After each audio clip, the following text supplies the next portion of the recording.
No ano de 1877, o Nordeste brasileiro foi assolado pelo mais devastador fenômeno de seca da história do Brasil. Foram quase 3 anos seguidos sem chuvas, que causou perda de plantações, morte de rebanhos e miséria extrema. A seca foi tanta que as pessoas fugiram para outras cidades e estados, deixando o sertão quase deserto. Cerca de 1/3 da população do Ceará morreu ou migrou para a Amazônia ou para o sul do Brasil. Estima-se que a seca matou cerca de 500 mil pessoas, o que representa 25% da população daquela área. Em números, ela foi a maior tragédia causada pelas estiagens. Hoje vamos falar da grande seca do Nordeste. Vamos tentar entender o que provocou a falta de chuva por tanto tempo e o que os governantes da época fizeram para amenizar o sofrimento de milhares de pessoas. Mas antes, se inscreva no canal, deixa seu like e comenta o que achou do vídeo. Isso ajudará bastante para o crescimento do canal. Eu sou o Denis e esse é o canal Mundo História. Vamos lá. A Grande Seca do Nordeste ocorreu em 1877 a 1879 e foi o resultado de uma série de catástrofes climáticas que se abateu sobre todo o hemisfério sul, provocadas pelo fenômeno do El Niño. Esse fenômeno é responsável por alterar a umidade e as temperaturas em várias áreas do planeta, o que ocasiona secas prolongadas na região norte e nordeste e chuvas intensas no sul. A Grande Seca é conhecida por ser a primeira que não matou apenas escravos e pessoas pobres, mas também as pessoas ricas. A seca também foi a primeira a ter uma ampla cobertura da imprensa nacional, tornando-se a primeira em que há registro fotográfico dos corpos dos retirantes. Para você ter uma ideia dos números de mortes, só no dia 10 de dezembro de 1879 morreram na cidade de Fortaleza 1.004 pessoas. Esse dia foi chamado de Dia dos Mil Mortos. O cenário ficava cada vez mais caótico, principalmente quando os retirantes chegaram em outras cidades e estados. Devido à miséria extrema das pessoas que chegavam, os moradores locais temiam saques no comércio e armazéns.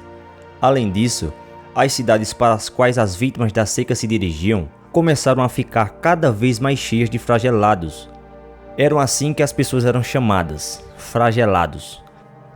Fortaleza, por exemplo, ficou conhecida como a capital do desespero. De 21 mil habitantes, passaram a ter 130 mil. A flora e a fauna da região praticamente desapareceram. Além da fome, da sede, da intoxicação de alimentos estragados e venenosos, uma série de epidemias e doenças dizimaram uma boa parte da população. A epidemia da varíola, no entanto, foi a responsável por dizimar cerca de 1/3 dos mortos. A precariedade dos alojamentos, construídos de forma improvisada nos arredores da cidade de Fortaleza, que viu sua população quase triplicar de tamanho, tornou fácil a disseminação do vírus da varíola e de outras doenças contagiosas, e cerca de 500 mil pessoas morreram na região. Com o esgotamento da capacidade de enterramento no cemitério da cidade, abriu-se uma grande vala na região praiana de Jacareacanga. Cerca de 70 presidiários e coveiros foram mobilizados para fazer o aterramento dos corpos que, por falta de caixões, eram transportados em redes e, com a falta delas, amarrados em pedaços de madeira. Muitos corpos, já no estado de decomposição, iam deixando pedaços pelo caminho. Os coveiros trabalhavam durante o dia inteiro embriagados, pois achavam que a cachaça evitaria a contaminação da varíola. À noite descansavam, mas os corpos continuavam chegando, e por noites somavam mais de 200. E ao chegarem no dia seguinte, para continuarem o serviço, viam urubus e cachorros disputando os pedaços dos mortos. Para piorar ainda mais a situação, as pessoas que chegavam de outras cidades eram presas pelo governo. Os currais do governo, como foram chamados, foram campos de concentração e trabalho forçado, que aprisionaram as vítimas da seca e isolaram famílias de agricultores no Ceará em 2 períodos, nos anos de 1915 e 1932. No lugar de combater o horror da seca na região e de trabalhar para levar água e salvação para a população cearense, Os governantes da época decidiram isolar as pessoas que só desejavam fugir da sede, da fome e da morte. O imperador Dom Pedro I ficou sabendo da seca e foi ao Nordeste e prometeu vender até a última joia da coroa para amenizar o sofrimento das pessoas. Não vendeu, porém, enviou engenheiros para a construção de poços. O governo imperial enviou ao Nordeste uma comissão de engenheiros para a perfuração de poços, construção de estradas de ferro e armazenamento de água, para assim resolver o grande problema da seca. Os resultados dos estudos na região indicaram a construção de barragens ou açudes. O açude do Cedro foi uma das primeiras grandes obras de combater a seca realizada pelo governo imperial. A ordem de construção foi dada pelo imperador Dom Pedro II, em decorrência do grande impacto social provocado pela seca. Porém, o início das obras deu-se durante o governo republicano em 1890 e 1906. A corrupção fez da desgraça da população motivo de enriquecimento e fortuna de alguns, como desvio dos recursos enviados pelo governo central para o socorro da população, venda a preço alto dos produtos enviados para socorrer as vítimas, o uso de trabalho semi-escravo dos retirantes na extração de pedras e até mesmo a exploração da prostituição das retirantes foram motivo de lucro.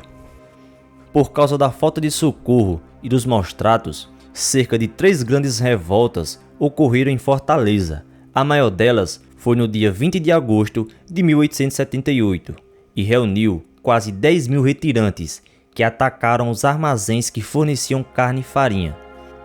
Alguns anos depois da primeira grande seca de 1915, o novo episódio assolou o sertão nordestino. Mais uma vez, a nova seca fez com que diversos nordestinos migrassem para as grandes cidades novamente. Porém, ao contrário do primeiro episódio, o governo cearense resolveu precaver de maneira desumana. Como a expectativa de vida média de um brasileiro nessa época era cerca de 33 anos, muitas das vítimas da estiagem de 1877 não tinham experiência de como lidar com uma seca, pois poucos haviam vivido a estiagem anterior. Desta vez, o governo criou os primeiros currais humanos, campos de concentração em regiões separadas por arames farpados e vigiados 24 horas por dia por soldados para confinar os nordestinos retirantes castigados pela seca. Novamente, os currais humanos foram implementados como solução para combater a imigração. Desta vez, não um, mas 7 campos foram construídos próximo às linhas férreas para que pudessem capturar os flagelados nos trens por onde tentavam fugir. Na região da atual Otávio Bonfim, em Fortaleza, foi erguido o primeiro campo de concentração brasileiro. Ali ficaram confinadas cerca de 8.000 pessoas com alimentação e água controladas e vigiadas pelos soldados do exército. As pessoas se apilhavam aos montes, dentro dos cercados de Senador Pompeu, Ipu, Quixeramobim, Cariús, Crato e Buriti. Essas cidades tiveram os maiores currais humanos instalados no Brasil, para conter a massa castigada pela seca dos anos de 1915 e 1932. Ainda hoje segue de pé os restos dos prédios de onde os guardas faziam controle dos campos, na cidade de Senador Pompeu. Trata-se de um verdadeiro símbolo do descaso, do horror que tanto marcaram a história do Brasil. Desde 1882, que anualmente, em Senador Pompeu, acontece a Caminhada da Seca ou Caminhada das Almas, lembrando os mortos de 1932 e homenageando as vítimas dos campos de concentração. A caminhada termina no cemitério da barragem, onde os mortos foram enterrados.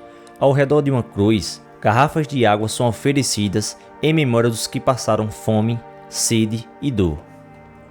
A Grande Seca ficou marcada na vida dos nordestinos como um dos períodos mais difíceis para se viver. Esse foi o vídeo de hoje. Muito obrigado por ter ficado até aqui. Espero muito que tenham gostado. Obrigado, até o próximo vídeo.